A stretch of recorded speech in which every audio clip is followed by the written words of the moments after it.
Hey guys, my name is DevChooks and I'm a software engineer.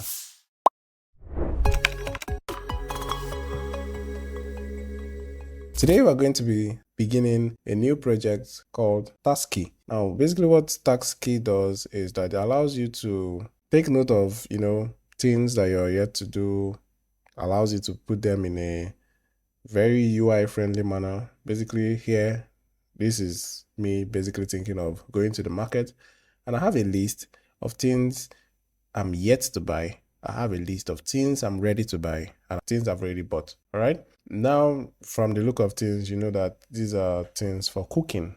All right. Cooking items, things for cooking. All right. Foodstuffs, basically. I don't know what I'm saying. All right. So basically, you can drag them, reposition them. Okay, let's say I want to get pepper first or get rice first or whatever it is.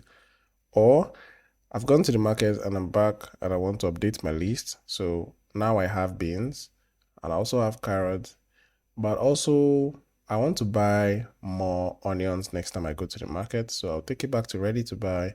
Maybe purple, I'm yet to buy it, stuff like that. You just basically just move it around, all right? So we're going to create this. If you need the starter folder of this project, just indicate. We're going to send you a link where you can get it from, and it's a zip file. All right. By the way, this is Next.js we are using. So if you don't know Next.js or React at all, it's be a good idea for you to go start there, and then you can come back for this project because it's a little bit advanced. So that being said, let's get started. All right, now the next thing we want to do is that I'm going to just stop this sample I was running for you guys, and I'm going to run the starter project that I created. All right. So basically my node modules are not there. So I'm just going to install my node modules by running yarn. In this case, I'm using yarn. So of course, if you're using npm, you can go ahead and write npm I. So I'm just going to run this by saying yarn dev. So basically, in this project, we have like the sample data, and where the sample data comes from is the constants folder. We have sample data, which is right open here. Okay, this stuff is running, so I'm just going to close my terminal now. The sample data is just like an array of objects, basically each group and the items in that group. All right. So the first thing we want to do is that we want to, create a state for our sample data. So I'm going to say constant stores, comma, set stores. And we're going to say that should be equal to use state. And the default value is sample data, which I've just imported automatically. Next thing we want to do is that I want to bring in this start component called page container, because that's what's going to be wrapping everything we have there. And in the page container, I'm going to have a div, and that div, I'm going to give it a class name of overall, because it's going to have everything joined together. All right. Then I'm going to start mapping through the list in order to get what I want. So let's do the first map.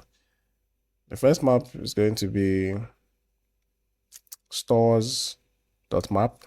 Let's see how fast we can go. Stores.map. I like to put a question mark just in case for any reason that data doesn't come out, our app doesn't end up crashing. So should be a div. Close this div. Yep. So each one here, I want to call it a group, and it should all be recognized by an index. So let's start. Let's give it a key first of all, and the key, I want it to be group dot id, which is like this id here, this id here, and this one here. Right? That's how we got that. Well, I shouldn't be explaining all of this. You should know this already. All right, then what is going to be at the top? Each one should have a h1,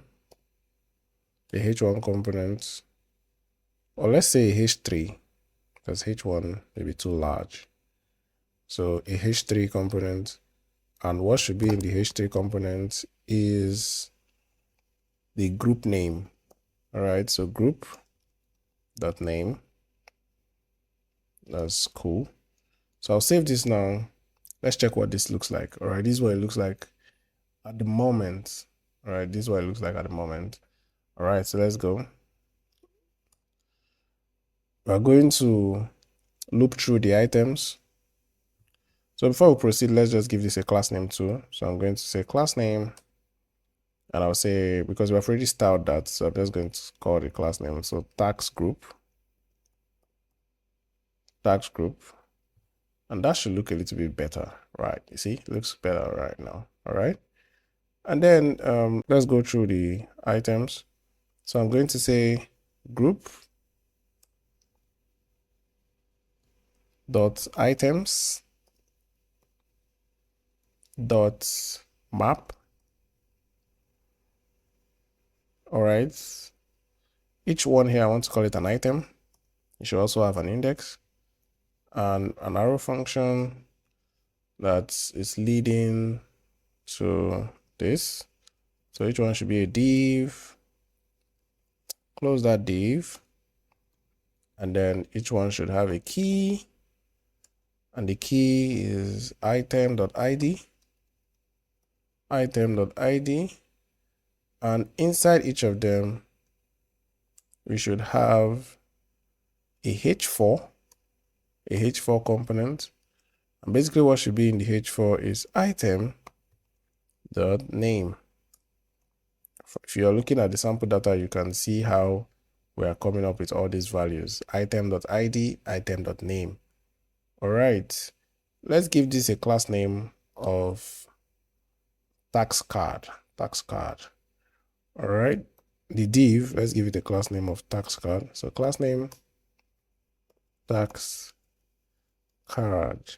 You can take your time to style this in the best way possible, but it's also important for you to know that we're not going to leave it with these colors. The reason why I've given it this kind of colors is because I want you to understand, when we are working on the functionality, what is happening at each stage. Once we are done with the functionality and it's working the way we want, we can take out the colors, put the perfect colors we want, and it's going to be all good. All right, so that's all for this video. We're done with the initial styling. In the next video, we're going to be adding some draggable functionality. It may not work fully at that point, but at least we'll be able to drag the cards around. All right, see you in the next video.